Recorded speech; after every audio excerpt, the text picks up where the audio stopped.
श्री शिवाय नमस्तुभ्यम। दोस्तों, हर हर महादेव। स्वागत है आपका हमारे YouTube चैनल शिव और शक्ति में। माँ भगवती दुर्गा की कृपा सदैव आप और आपके समस्त परिवार पर बनी रहे। दोस्तों, वीडियो में आपसे बात करने वाली हूँ पौष मास की शुक्ल पक्ष की पौत्र पुत्र एकादशी।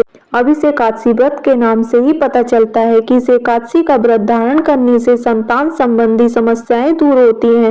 और हाँ, पुत्रता अर्थात पुत्र देने वाली एकादशी, तो इस व्रत को धारण करने से संतान सुख की कामना हो तो पूर्ण होती है। पौत्र पुत्रदा एकादशी का व्रत धारण करने से किसी भी प्रकार की परेशानी आपके जीवन में हो, चाहे आप ग्रह दोषों से परेशान हो या फिर पुत्र दोष संबंधी समस्याएं आ रही हैं, जीवन में किसी भी प्रकार की बाधा हो, उससे मुक्ति मिल जाती है। इसी प्रकार के पापों से मुक्ति मिल जाती है, दोषों से मुक्ति मिल जाती है। इसलिए जो भी हम कामना रखकर यह व्रत धारण करते हैं, हमारी वह कामना निश्चित ही पूर्ण होती है और समस्त प्रकार के कष्टों से छुटकारा मिल जाता है।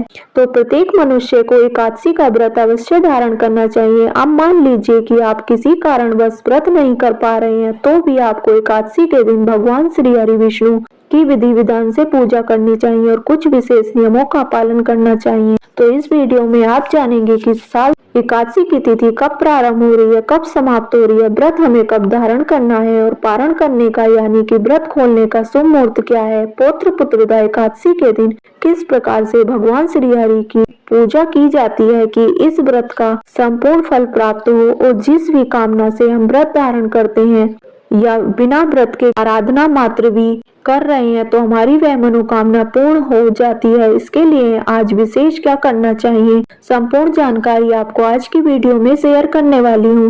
तो बहुत महत्वपूर्ण है, आज की वीडियो पूरा जरूर देखिए। और अगर वीडियो अच्छी लगे तो वीडियो को लाइक कीजिए, क्योंकि आपके लाइक्स, आपके कमेंट्स मेरे लिए बहुत महत्वपूर्ण होते हैं।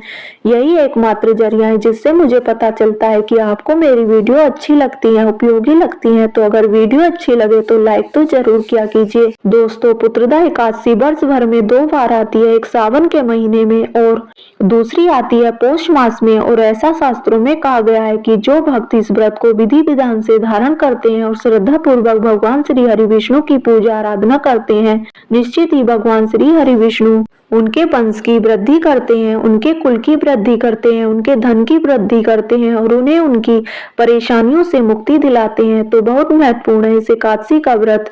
और इस बार की एकादशी पर अत्यंत शुभ योग हमें प्राप्त हो रहे हैं, जो कि ब्रह्म योग है। यह योग पूरे दिन बना रहेगा। शास्त्रों में इस शुभ योग में दान करने का विशेष महत्व बताया गया है और इस शुभ योग में पूजा करने का, दान करने का, व्रत करने का अत्यंत श्रेष्ठ और शुभ संयोग हमें प्राप्त हो रहा है। इस वर्ष की एकादशी आप जानते हैं कि एकादशी की तिथि कब प्रारंभ हो रही है, कब समाप्त हो रही है, व्रत हमें कब धारण करना चाहिए और पारण करने का यानी कि व्रत खोलने का शुभ मुहूर्त क्या है। पुत्रदा एकादशी की तिथि प्रारंभ हो रही है 9 जनवरी 2025 को दोपहर में 12:22 पर। एकादशी का व्रत तिथि समाप्त हो रहा है 10 जनवरी को सुबह 10:19 पर। तो सूर्योदय कालीन तिथि में हम व्रत धारण करते हैं एकादशी का। तो इसके अनुसार 10 जनवरी 2025 को एकादशी का व्रत हम धारण करेंगे और दिन होगा शुक्रवार का। तो शुक्रवारी एकादशी अपने आप में एक श्रेष्ठ और दुर्लभ संयोग होता है, क्योंकि शुक्रवार का दिन माता लक्ष्मी का दिन होता है और भगवान श्री हरि विष्णु को अत्यंत प्रिय है।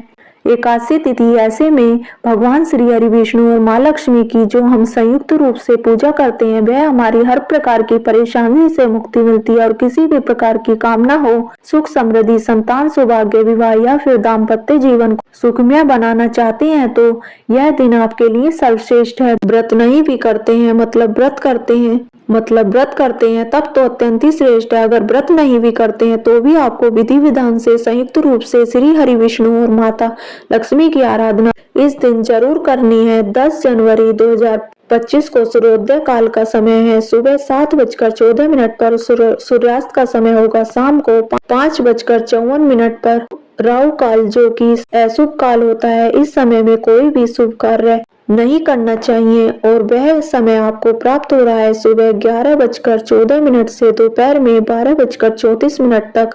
अब बात करते हैं शुभ मुहूर्त के बारे में, जो कि अभिजीत मुहूर्त होता है 12:13 से, मतलब दोपहर में 12:50 तक। तो इस समय में आप कोई भी शुभ कार्य कर सकते हैं। दूसरा शुभ मुहूर्त होता है अमृत काल पर सुबह 11:29 से दोपहर 12:59 तक दोपहर में रहेगा। इस समय में भी अगर आप पूजा पाठ करते हैं, मंत्र साधना करते हैं, तो यह सबसे श्रेष्ठ समय होता है। और एकादशी के व्रत में ब्रह्म मुहूर्त में स्नान करना चाहिए। तो ब्रह्म मुहूर्त का समय आपको प्राप्त हो रहा है सुबह 5:38 से सुबह 6:26 तक। इस समय में आप स्नान पूजा इत्यादि कर सकते हैं।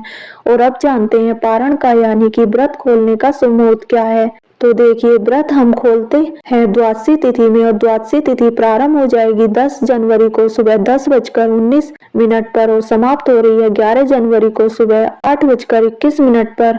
तो पारण हमेशा द्वादशी तिथि के समाप्त होने से पहले किया जाता है। ऐसे में सूर्योदय के बाद यानी कि 7:15 से 8:21 तक आपको अपना व्रत खोल लेना है, क्योंकि इसके बाद द्वादशी तिथि प्रारंभ हो जाएगी।